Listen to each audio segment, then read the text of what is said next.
5 minute کا مدرسہ اسلامی تاریخ اصحاب الجنہ باغ والے۔ قرآن کریم کی سورہ قلم میں باغ والوں کا تذکرہ آیا ہے۔ یہ یمن کے ایک علاقے ضروان کا رہنے والا تھا۔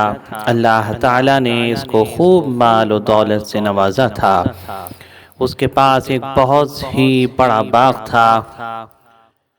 اپنی پیداوار کا بڑا حصہ غریبوں اور مسکینوں پر خرچ کیا کرتا تھا۔ اپنے گھر والوں کا سالانہ خرچ نکال کر باقی مال اللہ کی راہ میں صدقہ کر دیا کرتا تھا۔ جب اس نے ایک آدمی کا انتقال ہو گیا تو اس کے لڑکوں نے کہا کہ ہمارا باپ تو بہت بے وقوف تھا کہ اپنی دولت غریبوں پر لٹا دیتا تھا، ہم ایسا نہیں کریں گے اور بالکل اندھیرے میں پھل توڑنے باغ میں جائیں گے تاکہ کوئی ضرورت مند آ کر ہم کو تنگ نہ کر سکے۔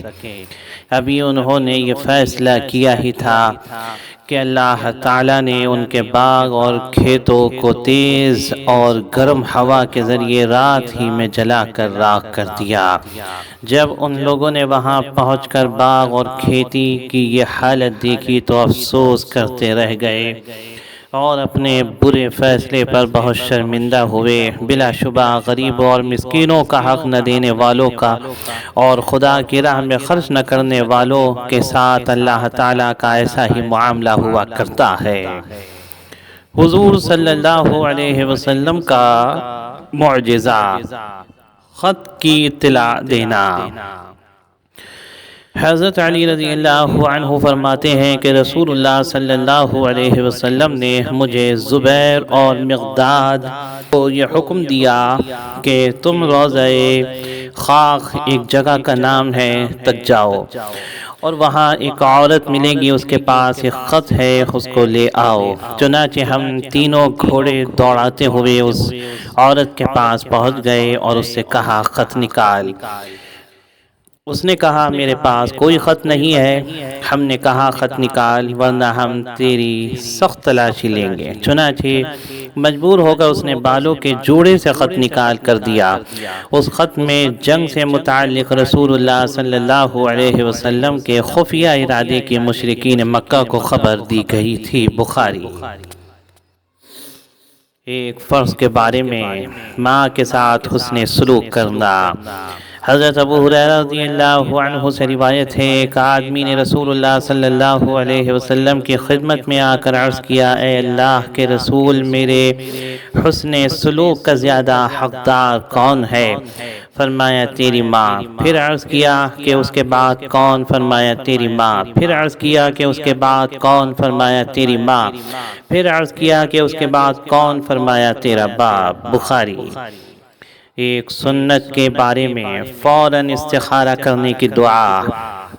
حضرت ابو بکر رضی اللہ عنہ سے روایت ہے، رسول اللہ صلی اللہ علیہ وسلم جب کسی کام کا ارادہ کرتے تو یہ دعا پڑھتے، اللہم اغفر لی واختر لی۔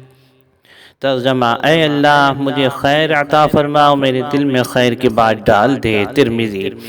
خلاصہ، فوراً استخارہ کرنا ہو تو یہ دعا پڑھ کر دل کی طرف متوجہ ہو اور جو بات دل میں آئے اس کو اختیار کرے۔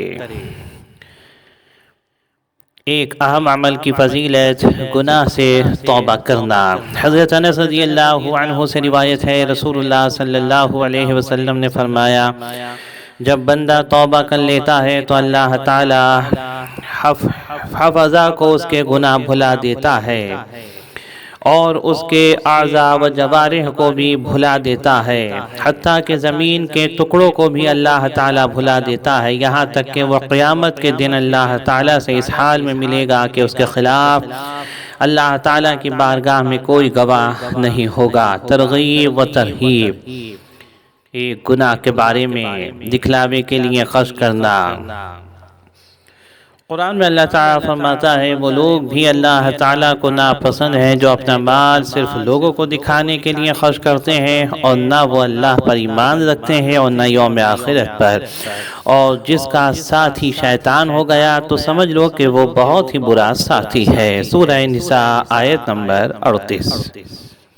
دنیا کے بارے میں نافرمانوں سے نعمتیں چھین لی جاتی ہیں۔ قرآن میں اللہ تعالیٰ فرماتا ہے وہ نافرمان لوگ چھوڑ گئے کتنے ہی باغ، چشمے، کھیتیاں اور عمدہ مکانات اور آرام کے سامان جن میں وہ مزے کیا کرتے تھے، اسی طرح ہوا اور ان سب چیزوں کا وارث ہم نے ایک دوسری قوم کو بنا دیا۔ پھر ان لوگوں پر نہ تو آسمان رویا اور نہ ہی زمین اور نہ ہی ان کو مہلت دی گئی۔ سورہ دخان آیت نمبر 25 تا 29۔